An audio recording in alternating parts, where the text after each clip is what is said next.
Hey everyone, we're back with another Let's Play. This time we'll be playing a Magic the Gathering online modern daily event. A Magic the Gathering online modern daily event, as opposed to a World of Warcraft online daily event. Yes, and Sorry, it was a bit of an ass there. we're going to be taking Esper Hate Bears through the ringer again.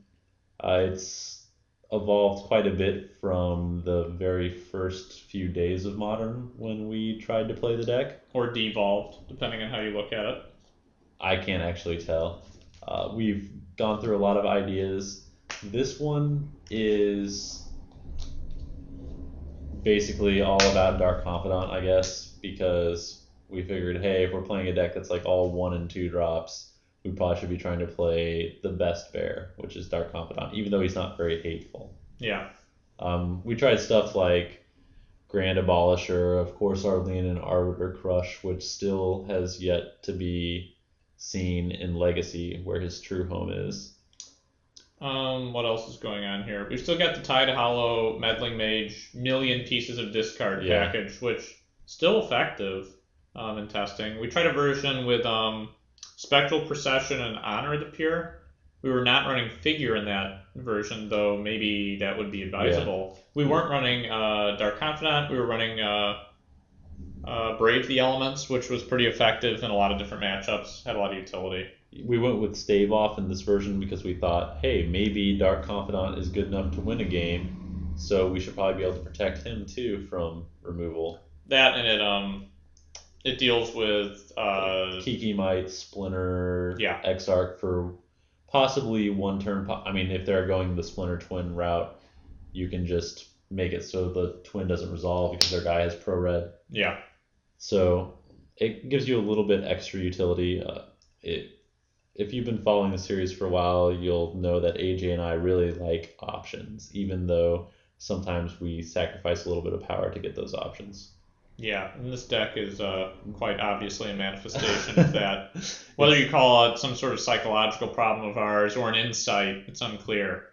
Other relevant cards to talk about are like what the extirpates in the board. Yeah, we'll talk about the sideboard here in a second. Sure, go ahead. For 3 drops, we decided that Kitchen Finks is clearly the best out of all the 3 drops that we tried in the first deck. There was like Mirren Crusader, Paladin Invec, Still Moon Cavalier.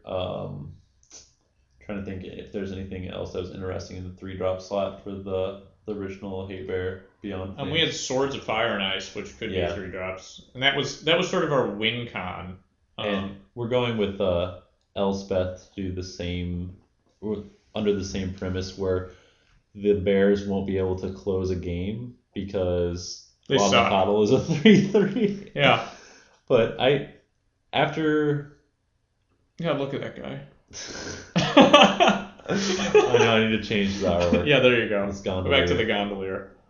I'm not entirely sure that you can...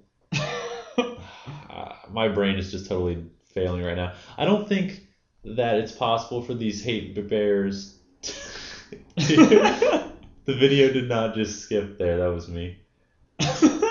For these Hate Bears to close a game without you losing them. I mean, it just happens, and it's really weird because it's almost like there's speed bumps in those games instead of real disruption, and I think that's just how it has to be. Well, yeah, so Elspeth has to be the way to close out many of the games then, and we don't know how that's going to work or if it will, really. I mean, it seems like it would be better than the swords because when we played the Sword of Fire and Ice, we just found out that it sucked. We couldn't attack past green creatures. Yeah. And flying seems to be a lot less prevalent than large ground things. Well, our enemy right now, really, I mean, we should specify this as red-blue, which has been everywhere. Well, and Zoo. That's why you see tons of removal between the main and the sideboard. And those things are good. Those removal spells, they're also good against red-blue because you can disrupt their combo, forces them to wait a little bit before thinking they can go off. Yeah. Yeah. I guess we'll talk about the Smothers a little bit.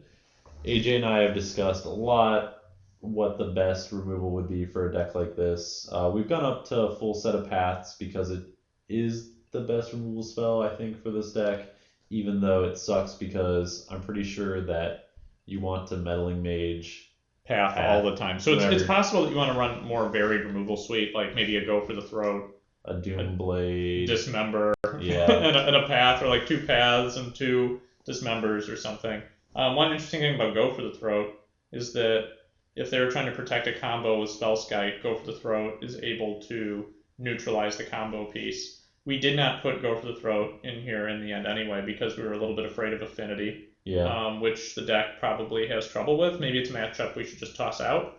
Well, it's kind of hard to figure out what decks this deck has trouble with because I feel like it has a lot of trouble with most decks. Yeah, in testing, really, it's performed pretty well against red-blue, but you just have to be careful about Blood Moon game 2, but that's pretty easy with this build. It's just mostly the creatures. Like, you can only interact so much with creatures, and then after that, your guys just have a hard time. And, like, maybe the Confidants will give us enough throughput that now we can just 1-for-1 with all of our Little small bears, and the removal spells. But the sideboard here is still pretty varied, not quite as crazy as last time. Extirpate instead of surgical extraction because of what do we discuss? I don't remember. I think part of it is punishing fire. Punishing fire, that's why. That's the big reason, and the 2 life from the surgical extraction still hurts. I mean, even with a full set of Fangs, we're gonna take like a good 6 damage, 8 damage from our own plays. Yeah. And then that should be okay in a lot of matchups against red blue. That's fine usually. Either Grape Shot, Empty the Warrens versions, or against twin versions, or against Ascension Swath, whatever you're playing against. Like, it doesn't even matter whether you take damage. Yeah. And the deck is pretty good against both Cloud Post and red blue, I think. Yeah, the Cloud Post, like from our testing with Cloud Post, I actually hope that we can show how the matchup plays out because it doesn't feel that good when you're just thinking about it on paper, but when you actually like play through and get to neutralize their threats, the Cloud Post deck they have like a couple turns to top deck, and then after that you've just closed the game. Because the bears are actually pretty effective, and the removal spells you can kill like the Overgrown Battlements and Wall of Roots. Yeah, you can board in Mind Sensors or additional discard depending on what version you're playing against. Yeah, the Mind Sensors are pretty decent. But the loss of Brave the Elements kind of is annoying because of Fire Spout. Yeah. And then we have Spell Skites to help save our hate bears from pieces of removal, and to hose the combo decks that need to target their own creatures. Wrath of God, so we can just kind of play a different game and surprise our opponent, and then come out on the back end of it. 2 Oblivion Rings are just kind of a catch-all. Not sure entirely everything that we're going to see, and they function as creature removal, which we can go up to 10 pieces, 11 pieces? Yeah, 11 pieces. It's a lot. After sideboard.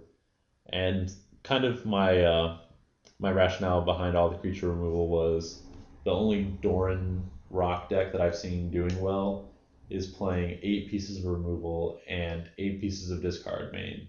So it seemed like if he's doing all right, then we should be able to have a chance at replicating those results, even though we're not going the rock Doran route. Yeah. So wish us luck. It's gonna be a fun one.